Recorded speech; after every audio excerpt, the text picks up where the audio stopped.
കേരളം ഒരു തെരഞ്ഞെടുപ്പ് കഴിഞ്ഞ് അടുത്ത തെരഞ്ഞെടുപ്പിലേക്ക് നീങ്ങിക്കൊണ്ടിരിക്കുകയാണ്. ഈ ഒരു സമയത്ത് നമുക്കറിയാം, ഓരോ തെരഞ്ഞെടുപ്പിനെ നേരിടുമ്പോഴും രാഷ്ട്രീയ പാർട്ടികൾക്ക് അവരുടേതായ ഒരു അജണ്ട സെറ്റിംഗ് ഉണ്ടാവും.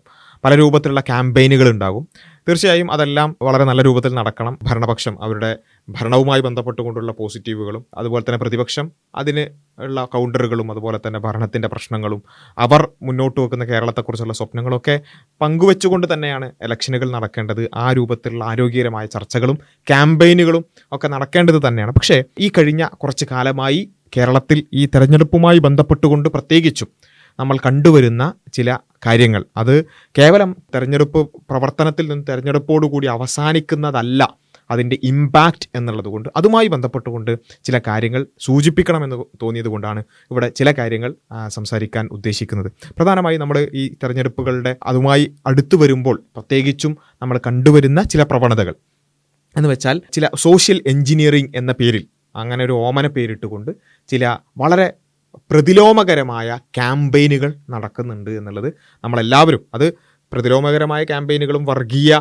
സ്വഭാവമുള്ള ക്യാമ്പയിനുകളൊക്കെ നടത്തുക എന്നുള്ളത് വളരെ സ്വാഭാവികമായിട്ട് നടത്തുന്നത് വർഗീയ കക്ഷികളായിരുന്നു. പക്ഷേ മതേതര സ്വഭാവമുള്ള, മതേതരത്വമാണ് തങ്ങളുടെ മുഖമുദ്ര എന്ന് സ്വയം അവകാശപ്പെടുന്ന ആളുകൾ തന്നെ അത്തരത്തിലുള്ള ഒരു ക്യാമ്പയിനിങ് രീതിയിലേക്ക് പോകുന്നു എന്നുള്ളത് വളരെ അപകടകരമായ ഒരു കാര്യമാണ്. ഇത് ഏതെങ്കിലും ഒരു പാർട്ടിയെയോ അല്ലെങ്കിൽ ഏതെങ്കിലും ഒരു മുന്നണിയെയോ അടച്ചാക്ഷേപിക്കാനുള്ള ഒരു വീഡിയോ അല്ല, മറിച്ച് നമ്മളെല്ലാവരും, അതായത് വർഗീയതക്കെതിരെ, ഇപ്പോൾ നമുക്കെല്ലാവർക്കും രാഷ്ട്രീയപരമായ ചായ്വുകളുണ്ടൊക്കെ ഉണ്ടാവും, പക്ഷെ അതിനൊക്കെ അപ്പുറത്ത് വർഗീയ രാഷ്ട്രീയത്തെ മാറ്റി നിർത്തുക എന്നുള്ളത് കേരളം എക്കാലഘട്ടത്തിലും പുലർത്തി പോന്നിട്ടുള്ള ഒരു മിനിമലായിട്ടുള്ള ഒരു മിനിമം അജണ്ടയാണ്. ആ അജണ്ടയിൽ നിന്നടക്കം നമ്മൾ പിന്നോട്ട് പോകുന്നുണ്ടെങ്കിൽ നമ്മളെല്ലാവരും ഒരുമിച്ച് തിരുത്തേണ്ടുന്ന ഒരു കാര്യമാണ് എന്നുള്ളതാണ് അതിൽ ഏറ്റവും പ്രധാനം. കേരളത്തിൽ ഇതുവരെ ലെഫ്റ്റ് പൊളിറ്റിക്സിന് മാത്രമാണ് ഒരു സ്കോപ്പ് ഉണ്ടായിരുന്നുള്ളൂ. ലെഫ്റ്റ് എന്ന് പറഞ്ഞാൽ ഭയങ്കര ഫാർ റൈറ്റ് ആയിട്ടുള്ള വലതുപക്ഷം എന്ന് പറയാൻ പറ്റുന്ന ഒരു പൊളിറ്റിക്സിന് കേരളത്തിൽ സ്കോപ്പ് ഉണ്ടായിരുന്നില്ല. ഫാർ റൈറ്റ് എന്ന് പറയുമ്പോൾ കോൺഗ്രസ് എന്ന് ഒരിക്കലും വിചാരിക്കരുത്, അല്ല UDF എന്ന് ഒരിക്കലും വിചാരിക്കരുത്. അത് ഫാർ റൈറ്റ് അല്ല, അതൊരു സെൻട്രൽ ലെഫ്റ്റാണ് ആ പൊസിഷൻ എന്ന് പറഞ്ഞാൽ. ഫാർ റൈറ്റ് എന്ന് പറഞ്ഞാൽ BJP പോലത്തെ ഫ്രിഞ്ച് എലമെൻസ് എന്നൊക്കെ അവരെന്നെ വിളിക്കുന്ന ടൈപ്പ് ഓഫ് വർഗീയത പറയുന്ന വാദം, അതാണ് ഫാർ റൈറ്റ് എന്ന് പറയുക, അഥവാ തീവ്ര വലതുപക്ഷം എന്ന് പറയാം. ആ തീവ്ര വലതുപക്ഷം എന്ന് പറയുന്ന ഒരു പൊസിഷനിലേക്ക് കേരളത്തിൻ്റെ രാഷ്ട്രീയ മണ്ഡലങ്ങൾ പോയിട്ടേ ഇല്ല.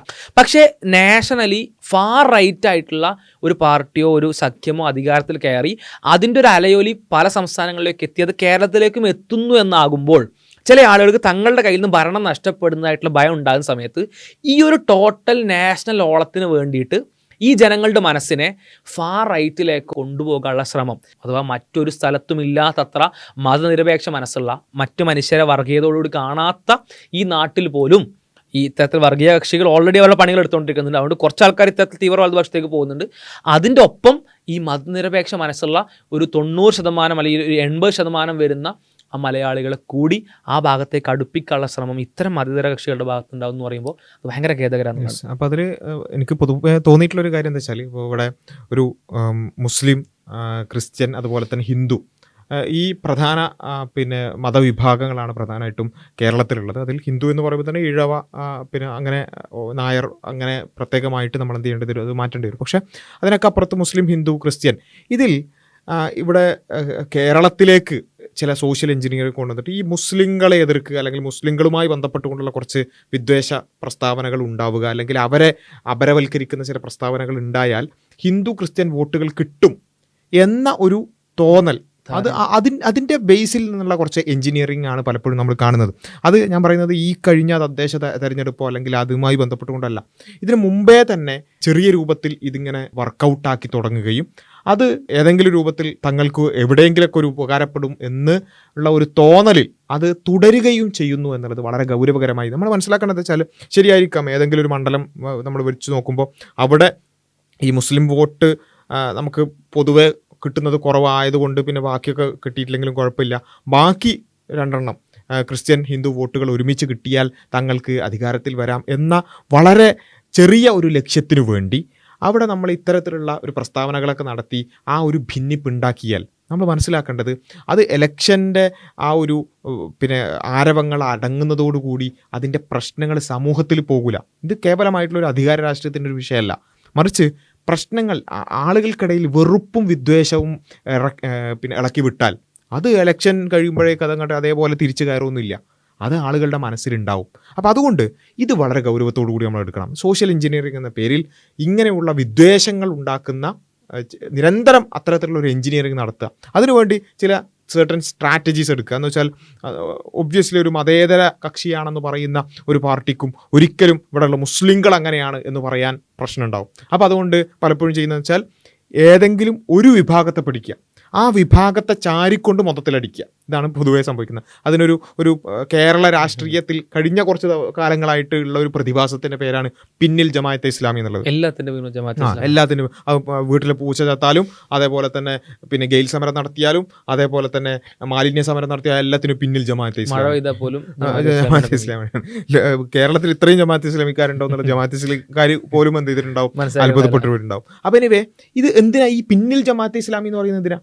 അതെന്താ വെച്ചാൽ അവിടെ അവരുദ്ദേശിക്കുന്നത് okay Jamaat-e Islami that is മതമൗലികവാദികളായ മുസ്ലിങ്ങൾ എന്ന് വെച്ചാൽ അത് കാണുമ്പം ഇപ്പുറത്തേക്ക് പോളറൈസ് ചെയ്യപ്പെടുന്ന ബാക്കി വോട്ടുകളുണ്ടല്ലോ, ഇതാണ് ഇവർ കാണുന്നത്. അതായത് മുസ്ലിങ്ങൾ ഏതോ ഒരു രീതിയിൽ എന്ത് ചെയ്യുന്നുണ്ട്, ഇപ്പോൾ ജമാഅത്ത് ഇസ്ലാമി എന്ന് പറയുന്ന രൂപത്തിലൂടെ എന്ത് ചെയ്യുന്നു, മുസ്ലിങ്ങൾ ഇവിടെ എന്തൊക്കെയോ ഹൈജാക്ക് ചെയ്യാൻ ശ്രമിക്കുന്നുണ്ട്. എല്ലാത്തിനും പിന്നിൽ മുസ്ലിങ്ങളാണ്. നമ്മൾ മനസ്സിലാക്കുന്നതിൻ്റെ ഒക്കെ പലതിൻ്റെയും പിന്നിൽ ഡീപ് സ്റ്റേറ്റ് ആയിട്ട് മുസ്ലിങ്ങൾ വർക്ക് ചെയ്യുന്നുണ്ട്. അപ്പോൾ അവരിങ്ങനെ കയറി വരുന്നുണ്ട്, അവരിങ്ങനെ ഹൈജാക്ക് ചെയ്ത് വരുന്നുണ്ട്. ഇനി നാളെ അവർ വന്നിട്ട് ഇത് മൊത്തം ഹൈജാക്ക് ചെയ്തതിനു ശേഷം പിന്നെ നമ്മൾ അയ്യോ എന്ന് പറഞ്ഞിട്ട് കാര്യം ഉണ്ടാവില്ല, ഇപ്പം തന്നെ ശ്രദ്ധിച്ചോ. അപ്പോൾ അവരിങ്ങനെ വരുന്നുണ്ട്, അപ്പോൾ എന്ത് ചെയ്യുക, ഞങ്ങളെ കൂടെ കൂടിയാൽ അവർ വരുന്നത് നമ്മൾ തടയാം, ഇല്ലാതാക്കാം. അപ്പോൾ ഏറ്റവും ലാസ്റ്റ് സ്റ്റേറ്റ്മെൻറ്റ് എന്ന് പറഞ്ഞാൽ വളരെ വളരെ ഉത്തരവാദിത്തപ്പെട്ട പോസ്റ്റിൽ നിൽക്കുന്ന മന്ത്രിസ്ഥാനത്ത് നിൽക്കുന്ന മനുഷ്യൻ പറയണത്, ഒരു കക്ഷി അധികാര സ്ഥാനത്ത് വന്നു കഴിഞ്ഞാൽ ജമാഅത്ത് ഇസ്ലാമി ആയിരിക്കും അവരുടെ ആഭ്യന്തരം കൈമാറുക. ജമാഅത്ത് ഇസ്ലാമിനെ ഞെട്ടിയിട്ടുണ്ടാകും. കാരണം അത്തരത്തിലൊരു സഖ്യം അവർക്കില്ല, അത്തരത്തിലൊരു ധാരണയില്ല. ഒരു നിലക്കും അത്തരത്തിൽ പരിഗണിക്കാൻ സാധ്യതയില്ല. ഒന്ന് ലോജിക്കലി ഒരു നിലക്കും, ലോജിക്കലി എന്ന് പറഞ്ഞാൽ രാഷ്ട്രീയം പറയുന്ന ഒരു മനുഷ്യനും അംഗീകരിക്കാൻ പറ്റാത്ത കാര്യമാണ്, അല്ലെങ്കിൽ അങ്ങനെ ചിന്തിക്കലും ചെയ്യാൻ പറ്റാത്ത കാര്യമാണ്. രണ്ട് എന്ന് പറഞ്ഞാൽ അവിടെ ഉദ്ദേശിക്കുന്ന കാര്യം എന്താ, ആഭ്യന്തരം എന്ന് പ്രത്യേകം പറഞ്ഞു, വേറൊരു വകുപ്പിനെ പറ്റി പറഞ്ഞില്ല. ആഭ്യന്തരം എന്ന് പ്രത്യേകം പറയാൻ കാരണം എന്താണ്, ഇവിടുത്തെ ക്രമസമാധാനം, ലോ ആൻഡ് ഓർഡർ അത് കൺട്രോൾ ചെയ്യുക മുസ്ലിങ്ങളായിരിക്കും, അല്ലെങ്കിൽ മുസ്ലിങ്ങളിലെ ചില സ്പെഷ്യൽ ഗ്രൂപ്പുകളായിരിക്കും. മുസ്ലിങ്ങളിൽ ചില സ്പെഷ്യൽ ഡേഞ്ചർ ഗ്രൂപ്പ്സ് ഉണ്ട്, ആ ഡേഞ്ചർ ഗ്രൂപ്പ്സ് ആയിരിക്കും ഇത് കൺട്രോൾ ചെയ്യുന്നുണ്ടാവുക. അതായത് നിങ്ങളെ നാളെ ഈ കക്ഷിക്ക് നിങ്ങൾ വോട്ട് കൊടുത്തു കഴിഞ്ഞാൽ, ഈ വിഭാഗത്തിന് നിങ്ങൾ ജയിപ്പിച്ചു കഴിഞ്ഞാൽ, നാളെ മുസ്ലിങ്ങൾ വന്നിട്ട് നിങ്ങൾ എന്ത് ചെയ്യും, ലോ ആൻഡ് ഓർഡർ കൺട്രോൾ ചെയ്യുന്ന അവസ്ഥയിലുണ്ടാവും. ദാറ്റ് മീൻസ് സിംപ്ലി ഇസ്ലാമോഫോബിയയുടെ ഏറ്റവും മികച്ച രൂപം ഈ സമയത്ത് പറയാൻ പറ്റുന്ന ഏറ്റവും ശുദ്ധമായിട്ടുള്ള ഇസ്ലാം വിരുദ്ധത അല്ലെങ്കിൽ ഇസ്ലാം ഭീതി എന്നുള്ളതാണ്. തെരഞ്ഞെടുപ്പിലല്ല കേട്ടോ, കഴിഞ്ഞ തെരഞ്ഞെടുപ്പിനെ എങ്ങനെയാണ് LDF നേരിട്ടത്? അമീർ ഹസൻ കുഞ്ഞാലിക്കുട്ടി എന്നാണ് പറയുന്നത്. അമീർ ഹസൻ കുഞ്ഞാലിക്കുട്ടി. എന്താ ഈ മൂന്നാളുകൾക്കുള്ള പ്രത്യേകത? അമീർ ഓൾറെഡി ജമാഅത്തെ ഇസ്ലാമിന്റെ അമീർ, അത് എപ്പോഴും പിന്നിൽ ജമാഅത്തെ ഇസ്ലാമാണ്. ഹസൻ എന്താ കോൺഗ്രസിന്റെ നേതാവ് വന്ന് പിന്നെ ഹസൻ ആയിരുന്നു. അപ്പോൾ ഹസന്, അപ്പോൾ ഹസൻ, അപ്പോൾ എന്താ അമീർ ഹസന്, രണ്ട് മുസ്ലിം, കുഞ്ഞാലിക്കുട്ടി ഓക്കെ ലീഗിന്റെ പ്രധാനപ്പെട്ട ഈ പിന്നെ UDFന്റെ പ്രധാനപ്പെട്ട ഒരു സഖ്യകക്ഷിയാണ് പിന്നെ മുസ്ലിം ലീഗ് എന്ന് പറയുന്നത്. അപ്പോൾ കുഞ്ഞാലിക്കുട്ടി ഹസൻ പ്രതിപക്ഷ നേതാവാണ്. അപ്പോൾ എനിവേ ഈ മൂന്നാൾക്കാർ. അപ്പോൾ എന്താ ഇത് കേൾക്കുമ്പോൾ ഒരു തെരഞ്ഞെടുപ്പിലേക്ക് കടക്കുമ്പോഴാണ് പറയുന്നത്, കണ്ടോ അമീർ ഹസൻ കുഞ്ഞാലിക്കുട്ടി ത്രയമാണ് എന്തായിരുന്നു UDFനെ നയിക്കുന്നത് എന്ന് വെച്ചാൽ ഡോഗ് വിസിൽ സ്റ്റേറ്റ്മെന്റ് ആണ്. സിമ്പിളി ഇത് കേൾക്കുന്ന ഒരു ഹൈന്ദവനും ക്രൈസ്തവനും ചിന്തിക്കണം, കണ്ടോ ഇനി ഈ സഖ്യം എന്ന് പറഞ്ഞാൽ ഇതൊരു മുസ്ലിം സഖ്യമാണ്. ആ മുസ്ലിം സഖ്യം ഭരണത്തിൽ വന്നാൽ ഇത് മുസ്ലിങ്ങളുടെ ഭരണമായിരിക്കും, അല്ലെങ്കിൽ അവർക്ക് വേണ്ട ഒരു സംഭവമാണ് നടക്കാൻ പോകുന്നത്. ഇവിടെ നമ്മളിങ്ങനെ നോക്കുമ്പോൾ ചില ആൾക്കാർ വളരെ നിഷ്കളങ്കം എന്ന രൂപത്തിൽ വരും, പറയും എന്താ അമീർ എന്ന് പറഞ്ഞാൽ എന്താണ്, അത് ജമാഅത്തെ ഇസ്ലാം. ജമാഅത്തെ ഇസ്ലാമിനെ അല്ലേ വിമർശിച്ച്, ജമാഅത്തെ ഇസ്ലാമിനെ വിമർശിക്കാൻ പറ്റില്ല എന്നുണ്ടോ? ഇല്ല. ഹസൻ അത് കോൺഗ്രസിന്റെ നേതാവല്ലേ, കോൺഗ്രസിനെ വിമർശിക്കാൻ പറ്റില്ല എന്നുണ്ടോ? കോൺഗ്രസിനെ വിമർശിക്കുന്നത് ഇസ്ലാമോഫോബിയാണോ? അല്ല. അപ്പൊ കുഞ്ഞാലിക്കുട്ടി ലീഗല്ലേ, ലീഗിനെ വിമർശിക്കാൻ പറ്റില്ലേ? മുസ്ലിം ലീഗിനെ വിമർശിക്കലാണോ മുസ്ലിം വിരുദ്ധത? അല്ലല്ലോ. അപ്പൊ അമീർ ഹസൻ കുഞ്ഞാലിക്കുട്ടി എത്ര ഉള്ളൂ.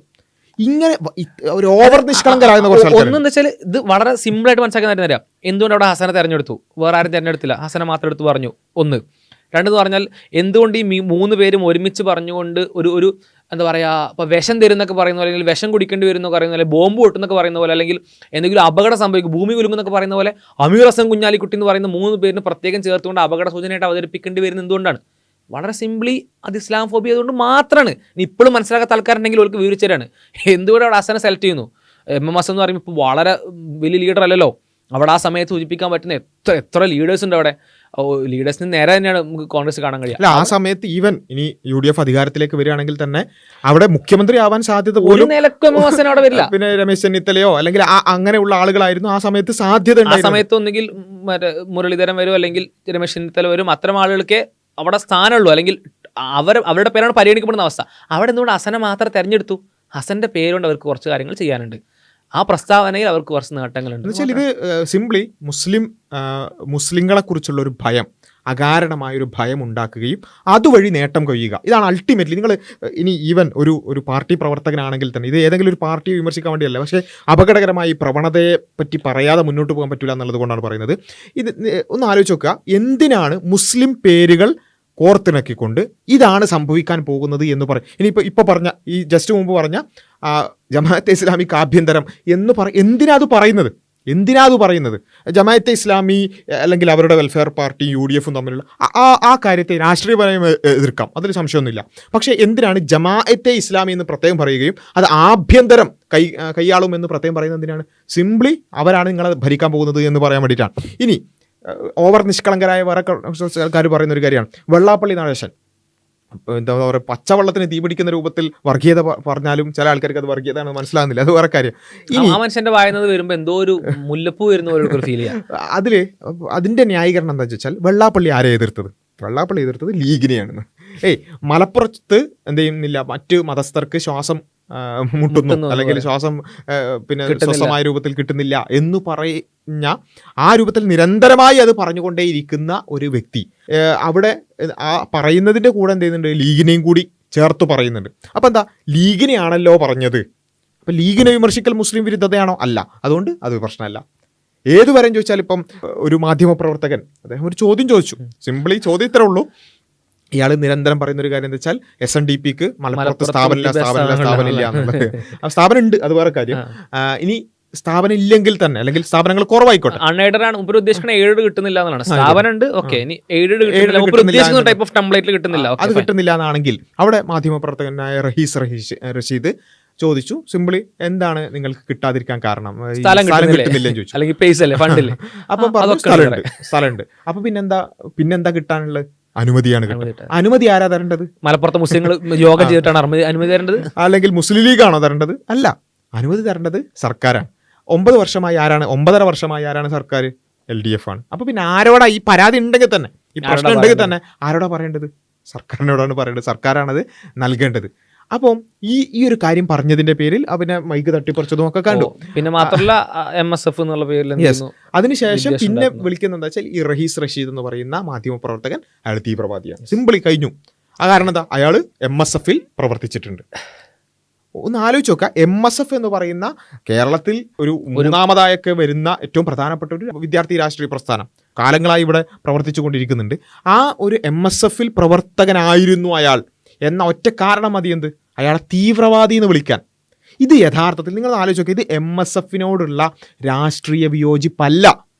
രാഷ്ട്രീയ വിയോജിപ്പ് പറയേണ്ട MSFന്റെ പ്രവർത്തനങ്ങൾ ഇങ്ങനെയാണ്, അത് ശരിയല്ല, അതിങ്ങനെ അതൊക്കെ പറയാം.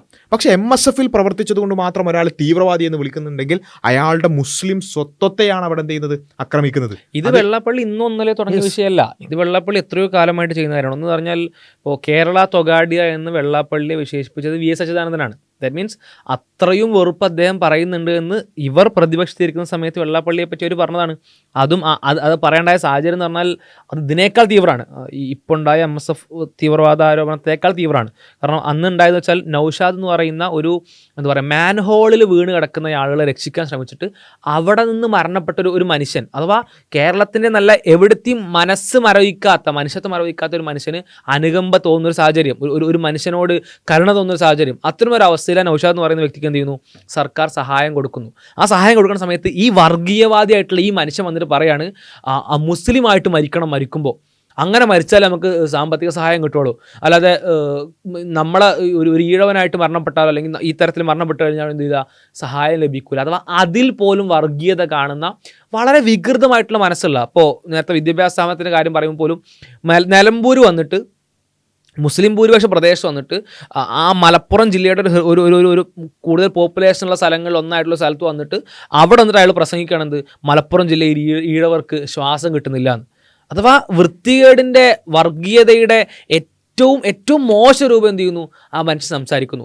ഇങ്ങനെ സംസാരിക്കുന്ന ഒരു മനുഷ്യൻ, ആവർത്തിച്ച് സംസാരിക്കുന്ന മനുഷ്യൻ, ആ സംസാരം കഴിഞ്ഞതിന് ശേഷം എന്ത് ചെയ്യുന്നു, ഉത്തരവാദിത്തപ്പെട്ട കേരളത്തിലെ മതനിരപേക്ഷ പാർട്ടിയുടെ വക്താക്കൾ എന്ത് ചെയ്യുന്നു, ഈ മനുഷ്യൻ്റെ നാവിൽ സരസ്വതി വിളയാടുന്നു. എന്തിനു ശേഷം പറയുന്നത് അറിയോ, ഇതേ പ്രസ്താവന പറഞ്ഞതിന് ശേഷം. മലപ്പുറം ജില്ലയിൽ ഈഴവർക്ക് ശ്വാസം മുട്ടുന്നു എന്ന് പറയുന്ന പ്രസ്താവന, അല്ലെങ്കിൽ ഇത്തരത്തിൽ മുസ്ലിം വിരുദ്ധ പ്രസ്താവന, ഇസ്ലാംഫോബിക് പ്രസ്താവന, ഈ നാട്ടിൽ വർഗീയത ഉണ്ടാക്കാൻ പറ്റുന്ന പ്രസ്താവന പറഞ്ഞതിന് ശേഷം എന്ത് ചെയ്യുന്നു? ആ മനുഷ്യനെ വേദിയിൽ ഇരുത്തിക്കൊണ്ട് പറയുന്നു, ഈ മനുഷ്യൻ്റെ നാവിൽ സരസ്വതി വിളയാടുന്നു, ഈ മനുഷ്യനെ ചില ആളുകളൊക്കെ തകർക്കാൻ ശ്രമിക്കുന്നുണ്ട്, പക്ഷേ അങ്ങനെയൊന്നും തകരുന്ന ഒരാളല്ല ഇയാൾ ശക്തമായി സത്യം വിളിച്ചു പറയുന്ന ഒരാളാണ്. ആരെങ്കിലും അല്ല പറയുന്നത്, കേരളത്തിൻ്റെ മുഖ്യമന്ത്രി അത് പറഞ്ഞതിൽ ഒരാളാണ്. അതുപോലെ തന്നെ മന്ത്രി VN വാസവൻ അത് പറഞ്ഞതിൽ ഒരാളാണ്. അഥവാ മന്ത്രി സ്ഥാനത്തിരിക്കുന്ന പ്രധാനപ്പെട്ട നേതൃസ്ഥാനങ്ങളിൽ ഇരിക്കുന്ന ആൾക്കാർ എന്ത് ചെയ്യുന്നു? ഇത് എപ്പോഴോ പറഞ്ഞൊരു കാര്യം മറന്നുപോയിട്ടല്ല, പറഞ്ഞതിന്, വർഗീയ പ്രസ്താവന പറഞ്ഞതിന് തൊട്ടപ്പുറത്ത് എന്ത് ചെയ്യുന്നു? അത് വിവാദമായിരിക്കുമ്പോൾ ആ വിവാദത്തിനിടയിൽ ഇത് പറയുന്നു. മാത്രമല്ല, മുഖ്യമന്ത്രിക്കും സർക്കാരിനുമെതിരെ ഗൗരവകരമായിട്ടുള്ള വിമർശനം. കാന്തപുരമാണ്, അല്ലെങ്കിൽ AP വിഭാഗമാണ്, മുസ്ലിങ്ങളുടെ AP വിഭാഗമാണ് ഈ സർക്കാരിനെ നിയന്ത്രിക്കുന്നത്. അതിന് മറുപടി പറയാനുള്ള ബാധ്യത സർക്കാരിനില്ലേ? അവരെല്ലാം നിയന്ത്രിക്കുന്നുള്ളത് തുറന്നു പറയേണ്ട ബാധ്യത സർക്കാരിനില്ലേ? അല്ലെങ്കിൽ ഈ മനുഷ്യനെ തിരുത്തേണ്ട ബാധ്യതയല്ലേ? തിരുത്തുന്നില്ല എന്ന് മാത്രമല്ല, ഒന്ന്, എന്തുകൊണ്ട് AP വിഭാഗമാണ് നിയന്ത്രിക്കുന്നത് പ്രത്യേകം എടുത്ത് പറയുന്നു. AP വിഭാഗം മുസ്ലിങ്ങളിൽ ഒരാളാണല്ലോ, ഒരു വിഭാഗമാണല്ലോ. കാന്തപുരം അതിൻ്റെ നേതാവാണല്ലോ. അപ്പം മുസ്ലിങ്ങളാണ് നിയന്ത്രിക്കുന്നത് പറഞ്ഞ പ്രശ്നമാണല്ലോ. മുസ്ലിങ്ങളാണ് നിയന്ത്രിക്കുന്നത് പറഞ്ഞാൽ അത് ഇറ്റ്സെൽഫ് എന്താണ്? മുസ്ലിങ്ങൾ എവിടെയെങ്കിലും ഇടപെട്ട മൊത്തം പ്രശ്നമാണല്ലോ. അപ്പം അത് ഇസ്ലാം ഫോബി അതിൻ്റെ ഇടയിലൂടെ കയറ്റാനുള്ള ശ്രമമാണ് ആ പറച്ചിൽ എന്ന് പറഞ്ഞാൽ. ഒന്ന് അത്. രണ്ടെന്ന് പറഞ്ഞാൽ സർക്കാരിനെതിരെ സ്ട്രെയിറ്റായി ഡയറക്റ്റായിട്ട് ഇങ്ങനെ ഒരു ആരോപണം ഉന്നയിക്കുമ്പോൾ പോലും തിരുത്താതെ എന്ത് ചെയ്യുന്നു?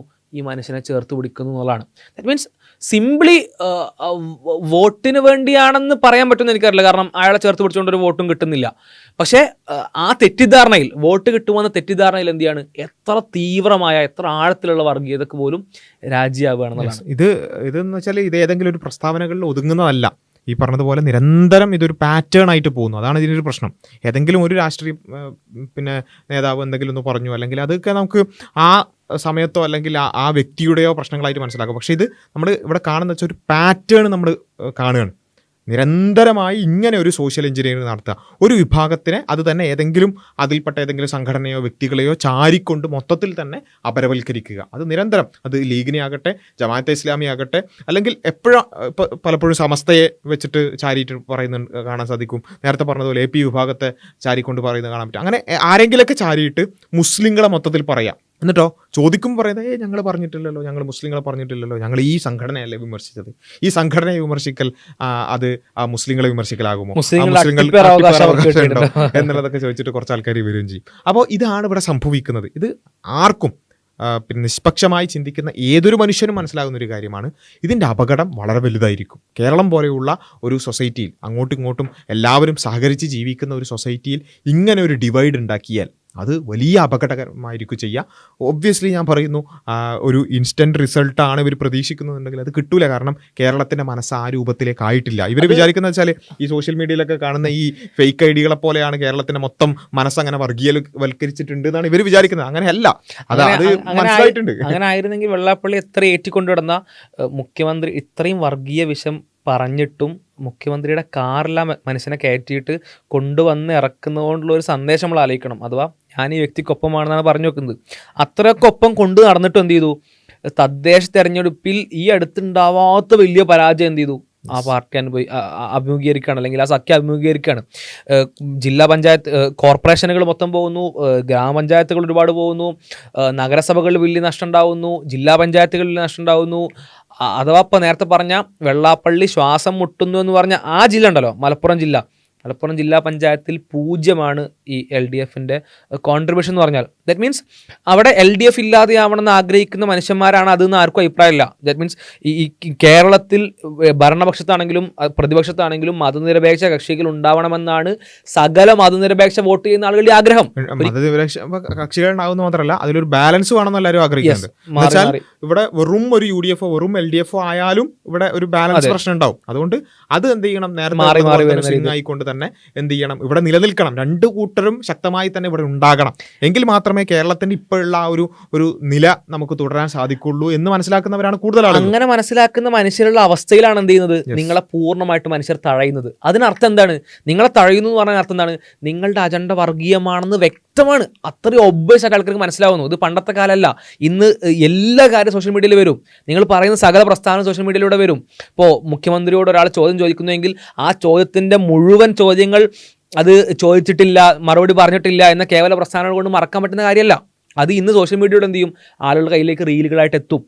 എല്ലാം ആളുകൾ അറിയുന്നുണ്ട്. അതറിയുന്ന ആളുകൾ എന്ത് ചെയ്യുന്നു, ഈ വർഗീയ അജണ്ടകളെ മനസ്സിലാക്കുന്നു, അതിനെ മാറ്റി വെക്കുന്നു എന്നുള്ളതാണ്. മറ്റൊന്ന്, ഈ ഇത്തരത്തിൽ പൊറാഡിക്കലായിട്ടൊരു മാറ്റം ആളുകളെ മാറ്റിയിട്ട്, അഥവാ തീവ്രമായിട്ടുള്ള ഒരു വലതുപക്ഷത്തേക്ക് ആളുകൾ ചിന്ത കൊണ്ടുപോയിട്ട് ഇതുകൊണ്ട് ഏതെങ്കിലും സമയത്ത് ഇൻസ്റ്റൻറ്റേനിയസ് ആയിട്ട് വോട്ട് കിട്ടുന്നതാണ് പ്രതീക്ഷയെങ്കിൽ അത് കിട്ടില്ല, അത് മനസ്സിലായി, തദ്ദേശത്തിൽ മനസ്സിലായി. രണ്ടെന്ന് പറഞ്ഞാൽ ഇനി ഭാവിയിൽ അത് എന്തിലേക്കാണ് എത്തിക്കാൻ ചിന്തിക്കുമ്പോൾ മനസ്സിലാക്കേണ്ടത് അത് തീവ്രമായിട്ടുള്ള വലതുപക്ഷത്തേക്ക് ആളുകൾ എത്തുന്നതിലേക്കാണ് നയിക്കുക. അപ്പോൾ ആളുകളുടെ മനസ്സ് വലതുപക്ഷത്തേക്ക് എത്തിയെന്നായിരിക്കോ, അല്ലെങ്കിൽ വർഗീയവൽക്കരിച്ചു വിചാരിച്ചോ. ആളുകളെ സംബന്ധിച്ച് മുസ്ലിങ്ങൾ ഭയമാണ്, മുസ്ലിങ്ങൾ പ്രശ്നമാണ്, മുസ്ലിങ്ങൾ എവിടേക്കോ ഹൈജാക്ക് ചെയ്യുന്നുണ്ട് എന്ന ചിന്തയാണ് മനസ്സിലുള്ളത്, ആ പേടിയാണ് മനസ്സിലുള്ളത്. ആ പേടിയെ പരിഹരിക്കാനാണ് ഇനി അവർ വോട്ട് ചെയ്യുക. അങ്ങനെ ആയ ആളുകൾ ആ പേടിയെ പരിഹരിക്കാനും പേടിയെ മാറ്റാനും വേണ്ടിയിട്ടാണ് വോട്ട് ചെയ്യുക. അങ്ങനെ വോട്ട് ചെയ്യുന്ന ഒരുപാട് ആളുകൾ ഇന്ത്യയുടെ പല ഭാഗത്തുണ്ട്. അവരെ ഏറ്റവും ബെറ്റർ ചോയ്സ് ആയിട്ട് എന്തിനാ സെലക്ട് ചെയ്യുക? CPM-നെയാണോ, അല്ലെങ്കിൽ LDF-നെയാണോ, അല്ലെങ്കിൽ ലെഫ്റ്റ് ഡെമോക്രാറ്റിക് ഫെഡറേഷനെയാണോ? അവർക്ക് എങ്ങനെയാണ് അതിലൊരു ചോയ്സ് കണ്ടെത്താൻ പറ്റുക? അവർക്ക് മുസ്ലിങ്ങൾ അത്തരത്തിൽ ഭയമാണ്, ഭീതിയാണെന്ന് മനസ്സിലായിട്ടുണ്ടെങ്കിൽ, തോന്നിയിട്ടുണ്ടെങ്കിൽ, ആ ചിന്ത അവർക്ക് വന്നു കഴിഞ്ഞിട്ടുണ്ടെങ്കിൽ അവരതിന് പരിഹാരമായിട്ട് കാണുക മുസ്ലിം വിരുദ്ധത പീക്കിൽ പറയുന്ന NDA അല്ലെങ്കിൽ BJP അല്ലെങ്കിൽ ആ തരത്തിലുള്ള സംഘപരിവാര കക്ഷികളെ തിരഞ്ഞെടുത്തുകൊണ്ടാണ്. അവിടേക്കാണ് ഈ സാധനം പോവുക. അൾട്ടിമേറ്റ്ലി നിങ്ങളൊരു മനസ്സിനെ വർഗീയവൽക്കരിച്ചാൽ ഒരു വോട്ട് കിട്ടിയേക്ക് അയാളുടെ നിന്നുള്ള രണ്ടാമത്തെയും മൂന്നാമത്തെയും നാലാമത്തെയും വോട്ട് വാങ്ങുന്ന ആളുകൾ തീവ്ര വലതുപക്ഷത്തിൻ്റെ വർഗീയ കക്ഷികളാവും. അത് വെള്ളാപ്പള്ളിയിൽ മാത്രം ഉദാഹരണം എടുക്കുക. വെള്ളാപ്പള്ളി എന്തിനു വേണ്ടിയിട്ടാണ് ഈ പ്രവർത്തനങ്ങൾ നടത്തുന്നത് എന്ന് പരിശോധിച്ച് കഴിഞ്ഞാൽ വെള്ളാപ്പള്ളിയുടെ സംഘടന വളരെ വലിയ ബഹുമാന സംഘടനയാണ് SNDP എന്ന് പറഞ്ഞത്. അല്ലെങ്കിൽ ശ്രീനാരായണ ഗുരു എന്ന് പറഞ്ഞാൽ ആ തരത്തിൽ സാമൂഹിക മുന്നേറ്റങ്ങളുമായിട്ട് ബന്ധപ്പെട്ട് ബഹുമാനം അർഹിക്കുന്ന മനുഷ്യനാണ്. ആ സംഘവും ആ തരത്തിൽ തന്നെ വായിക്കപ്പെടേണ്ടതാണ്. പക്ഷെ ഇതിനപ്പുറത്തേക്ക് വെള്ളാപ്പള്ളി നടേശൻ എന്ന് പറയുന്ന മനുഷ്യൻ്റെ ഇപ്പോഴത്തെ പ്രവർത്തനം എങ്ങോട്ടാണ് പോകുന്നത്? അദ്ദേഹത്തിൻ്റെ മകനായിട്ടുള്ള തുഷാർ വെള്ളാപ്പള്ളി ആരാണ്? തുഷാർ വെള്ളാപ്പള്ളി എന്ന് പറയുന്ന വെള്ളാപ്പള്ളി നടേശൻ്റെ മകൻ പ്രസിഡൻ്റായി നിൽക്കുന്ന ഒരു രാഷ്ട്രീയ പാർട്ടി ഉണ്ട്, BDJS ആണ് പാർട്ടിയുടെ പേര്. ആ BDJS എന്ന് പറയുന്ന ഈഴവ പാർട്ടി, SNDPയുടെ ഓഡിയൻസ് ആരാണോ അതേ ഓഡിയൻസാണ് BDJSനുള്ളത്. കേരളത്തിലെ ഏറ്റവും വലിയ സമുദായമാണ് അവർ, അല്ലെങ്കിൽ ഏറ്റവും വലിയ ആ തരത്തിലുള്ള സാമൂഹ്യ വിഭാഗമാണ് അവർ. ആ വിഭാഗത്തിനെ അഡ്രസ്സ് ചെയ്യാൻ വേണ്ടി ഒരു പാർട്ടി ഉണ്ടാക്കിയിട്ടുണ്ട് വെള്ളാപ്പള്ളിൻ്റെ മകൻ. വെള്ളാപ്പള്ളി എന്ന് പറയുമ്പോൾ ഇത്തരത്തിൽ കൊണ്ടു നടക്കുന്ന മനുഷ്യൻ കേട്ടോ. ഇപ്പോഴും കേരളത്തിൻ്റെ നവോത്ഥാന സമിതിയുടെ ചെയർമാനായിട്ട് നിൽക്കുന്ന മനുഷ്യനാണ്. കേരള സർക്കാരിൻ്റെ അണ്ടറിലുള്ള നവോത്ഥാന സമിതിയുടെ ചെയർമാനാണ് വെള്ളാപ്പള്ളി. ആ വെള്ളാപ്പള്ളിയുടെ മകൻ്റെ പാർട്ടി BDJS എന്ന് പറഞ്ഞാൽ NDAയുടെ സഖ്യകക്ഷിയാണ്. ഇന്ന് ഇന്ത്യ ഭരിക്കുന്ന സംഘപരിവാർ സംഘടനകൾ ഉള്ള അവരുടെ സഖ്യമായിട്ടുള്ള NDAയിൽ സഖ്യകക്ഷിയാണ്. കഴിഞ്ഞ തെരഞ്ഞെടുപ്പിൽ തുഷാർ വെള്ളാപ്പള്ളി NDAയുടെ സ്ഥാനാർത്ഥിയായിരുന്നു. എങ്ങോട്ടാണിത് പോകുന്നതെന്ന് വളരെ വ്യക്തമാണ്. എങ്ങോട്ടാണ് ഇതിനെ നയിക്കാൻ ശ്രമിക്കുന്നത് വളരെ വ്യക്തമാണ്. അവിടെ അതിന് കൂട്ടു നിൽക്കുകയാണെങ്കിൽ ഒറ്റുകാരായി സ്വാഭാവികമായിട്ട് രേഖപ്പെടുത്തപ്പെടും. ഈ മനസ്സിനെ വികൃതമാക്കിയ, ഈ മനസ്സിനെ ഇടതുപക്ഷത്തിൽ അല്ലെങ്കിൽ ആ തരത്തിൽ മനുഷ്യന്മാർക്കെല്ലാം ഇവിടെ ജീവിക്കാൻ അർഹതയുണ്ടെന്ന് മനസ്സിലാക്കുന്ന മതനിരപേക്ഷമായ വർഗീയതയില്ലാത്ത ആ മനസ്സിനെ വികൃതമാക്കി അതിനെ വർഗീയവൽക്കരിച്ച, അതിനെ വലതുപക്ഷത്തേക്ക് കൊണ്ടുപോയ ആളുകളായി, ആ കാലഘട്ടമായി, ആ എറയായി, ആ ടീമായി, ആ മനുഷ്യരായിട്ട് സ്വാഭാവികമായിട്ടും കേരളത്തിൻ്റെ ചരിത്രം നിങ്ങൾ രേഖപ്പെടുത്തും. അത്തരത്തിലാണ് അത് ഇനിയും മുന്നോട്ട് പോകുന്നത് എങ്കിൽ. വർഗീയതയുടെ വിഷവിത്ത് അത് നമ്മൾ വിതച്ചാൽ അത് കൊയ്യുന്നത് ഒരിക്കലും മതനിരപേക്ഷ കക്ഷികളായിരിക്കില്ല എന്നുള്ളതാണ് നമ്മൾ പറയാനുള്ളത്. സോഷ്യൽ എഞ്ചിനീയറിങ്ങിൻ്റെ പേരിൽ വെറുപ്പ് പടർത്താനൊക്കെ എളുപ്പമാണ്. കേരളത്തിൽ ഒരിക്കലും വെറുപ്പ് ഉണ്ടാവില്ല എന്നുള്ളതൊന്നും പറയുന്നില്ല. ഓൾറെഡി BJPയുടെ ഒക്കെ ഒരു വോട്ടിംഗ് പാറ്റേൺ ഒക്കെ നോക്കിയാൽ അത് വർക്കിംഗ് ആണ്. തീർച്ചയായും ഏതൊരു സമൂഹത്തിലെന്നതുപോലെ കേരളത്തിന് മാത്രമായിട്ടൊരു വർഗീയതയുടെ ഒരു ഇമ്മ്യൂണിറ്റി ഒന്നുമില്ല. അത് പതിയെ കേരളത്തിലുള്ള ആളുകളുടെ മനസ്സിനെ സ്വാധീനിക്കുന്നുണ്ട് എന്നുള്ളതൊരു യാഥാർത്ഥ്യമാണ്. പക്ഷേ അത് ഇടതുപക്ഷം ഒരു ഔദ്യോഗികമായി തന്നെ ഈ ഒരു വർഗീയ ക്യാമ്പയിൻ അത് മുന്നോട്ട് കൊണ്ടുപോകുകയാണെന്നുണ്ടെങ്കിൽ അതിനെക്കൊണ്ട് അൾട്ടിമേറ്റ്ലി ഉപകാരം ഉണ്ടാക്കുന്നത് പിന്നെ വർഗീയ കക്ഷികളായിരിക്കും. അതൊരിക്കലും നിങ്ങൾക്ക് കിട്ടൂല. കാരണം അവർ ഈ പറഞ്ഞതുപോലെ തന്നെ മുസ്ലിം വെറുപ്പ് സ്വാഭാവികമായിട്ടുണ്ടാവും. ജമാഅത്തെ ഇസ്ലാമിയെയും മുസ്ലിം ലീഗിനെയും മുജാഹിദിനെയും സുന്നിയെയൊക്കെ കാണിച്ചുകൊണ്ട് ഇങ്ങനെ വെറുപ്പുണ്ടാക്കി അല്ലെങ്കിൽ ആ ഒരു പേടി ഉണ്ടാക്കിയാൽ ആളുകൾ പേടിക്കും. ഒബ്വിയസ്ലി പേടിക്കും. പേടിച്ചു കഴിഞ്ഞാൽ അവർ നോക്കുക, ശരി ഈ പേടിക്കുന്ന ഈ സാധനത്തെ ഇല്ലാതാക്കാൻ, മുസ്ലിങ്ങളെ ഇല്ലാതാക്കാൻ CPM-നേക്കാളും നല്ലത് BJP ആണ് എന്നുള്ളതാണ് അവർ ചിന്തിക്കുക. അപ്പോൾ ആ ചിന്ത ഒരിക്കലും ഈ എൻജിനീയറിംഗ് കൊണ്ട് LDF ഒരിക്കലും എന്ത് ചെയ്യില്ല, ഇതിൻ്റെ നേട്ടം കൊയ്യില്ല. ചിലപ്പോൾ താൽക്കാലികമായിട്ട് എന്തെങ്കിലും പിന്നെ ഗുണങ്ങൾ ഉണ്ടായേക്കാം, ചില ഐറണി. അപ്പോൾ അത് ചിലപ്പോൾ താൽക്കാലികമായിട്ട് ഉണ്ടായാൽ പോലും ലോങ് ടേമിൽ ഒരിക്കലും അത് LDF-ന് ഗുണകരമാകില്ല എന്നുള്ളത് മനസ്സിലാക്കാൻ തീർച്ചയായും അവിടെ ഒരുപാട് ബുദ്ധിജീവികളും ചിന്തകരും ഒക്കെ ഉള്ള ഒരു കൂട്ടമാണത്. അവിടെ അതാണ് ഉള്ള വളരെ ആളുകൾ വ്യക്തമായി കൃത്യമായി കണക്കൂട്ടിയിരുന്ന ഒരു കണക്കൂട്ടലുകൾ നടത്തിയിരുന്ന അത്തരത്തെ സ്ട്രാറ്റജികൾ തീരുമാനിച്ചിരുന്ന ഒരു പാർട്ടിയുടെ അവസ്ഥയാണ് ഇന്ന് ഇത്തരത്തിൽ എന്നുള്ളതാണ് ശരിക്ക് സങ്കടകരം. അത് വേറെ റീസൺസ് ഉണ്ടാവും. ഇപ്പോൾ വേറെ ഇന്ത്യയിൽ എവിടെയോ അവർക്ക് സംസ്ഥാനത്ത് ഭരണങ്ങളില്ല, ഏക ഭരണമുള്ള സംസ്ഥാനമാണ്, അങ്ങനെ പല റീസൺസ് ഉണ്ടാവാം. പക്ഷെ അത്തരം റീസൺസ് ഉണ്ടെങ്കിൽ, അത്തരം പ്രതിസന്ധികൾ അനുഭവിക്കുന്നുണ്ടെങ്കിലും അതിന്റെ പരിഹാരം ഇതല്ല എന്ന് മനസ്സിലാക്കുക. അപ്പോൾ ഏതായാലും ആ നിലക്ക് രാഷ്ട്രീയപരമായിട്ട് നേരിടേണ്ടുന്ന ഇലക്ഷനെ ഇങ്ങനെ വർഗീയ ധ്രുവീകരണം ഉണ്ടാക്കിക്കൊണ്ടല്ല ചെയ്യേണ്ടത്. ഇതൊരിക്കലും ഒരു പാർട്ടിയെ അടച്ചാക്ഷേപിക്കാൻ വേണ്ടിയല്ല, മറിച്ച് അതിനപ്പുറത്തേക്ക് വളരെ ഗൗരവകരമായി ഇത് ആര് ചെയ്താലും, ഈ പ്രവൃത്തി ആര് ചെയ്താലും അത് അക്കൗണ്ടബിൾ ആകേണ്ടതുണ്ട്. അത് സമൂഹത്തെ തകർക്കുന്ന ഒരു കാരണം കേരളത്തിൽ ഇത്രയും കാലം വല്ലാതെ വെറുപ്പ് വേരുപിടിക്കാതിരിക്കാൻ കാരണം ഇങ്ങനെ ഒരു അവസ്ഥയിലേക്ക് മതനിരപേക്ഷ കക്ഷികൾ പോയിട്ടില്ല എന്നാണ്. BJP ഒക്കെ കുറേ കാലമായി ഇത്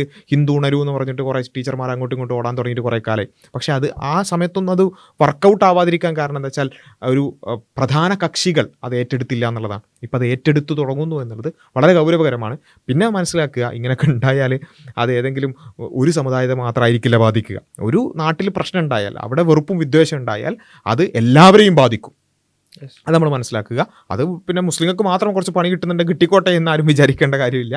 അവിടെ ഒരു നാട്ടിൽ പ്രശ്നം ഉണ്ടെങ്കിൽ അത് എല്ലാവരെയും ഒരുപോലെ ബാധിക്കുന്നതായിരിക്കും എന്നുള്ളത് പ്രത്യേകം മനസ്സിലാക്കുക. ആ രൂപത്തിൽ നമ്മുടെ നാടിനെ എങ്ങനെ കൊണ്ടുപോകണോ എന്നുള്ളത് ഓരോരുത്തരും കാര്യമായി ചിന്തിക്കേണ്ടുന്ന ഒരു അവസരമാണ്. നമുക്ക് ആശയ വ്യത്യാസങ്ങളുണ്ടാകും, രാഷ്ട്രീയ വ്യത്യാസങ്ങളുണ്ടാകും, മതപരമായ വ്യത്യാസങ്ങളുണ്ടാകും. അതൊക്കെ ഉണ്ടാവണം. അത് ചർച്ചകൾ ചെയ്യണം, ഡിബേറ്റുകൾ ചെയ്യണം, അങ്ങോട്ടും ഇങ്ങോട്ടും അതുമായി ബന്ധപ്പെട്ടുള്ള വിയോജിക്കണം, ഒക്കെ ചെയ്യണം. പക്ഷേ അതിനപ്പുറത്തേക്കുള്ള വെറുപ്പും വിദ്വേഷവും ഉണ്ടാക്കാൻ ശ്രമിക്കുന്നവരെ മാറ്റി നിർത്താനും, പ്രത്യേകിച്ചും മതനിരപേക്ഷ കക്ഷികൾ അത്തരത്തിലുള്ള പ്രസ്താവനകളിൽ നിന്നും സോഷ്യൽ എഞ്ചിനീയറിംഗിൽ നിന്നും പിന്മാറുക എന്നുള്ളതും വളരെ പ്രധാനപ്പെട്ട ഒരു കാര്യമാണ്. അതിലേക്ക് നമ്മൾ ആലോചനകൾ ഉണ്ടാകണം എന്ന് മാത്രം സൂചിപ്പിച്ചുകൊണ്ട് അവസാനിപ്പിക്കുകയാണ്.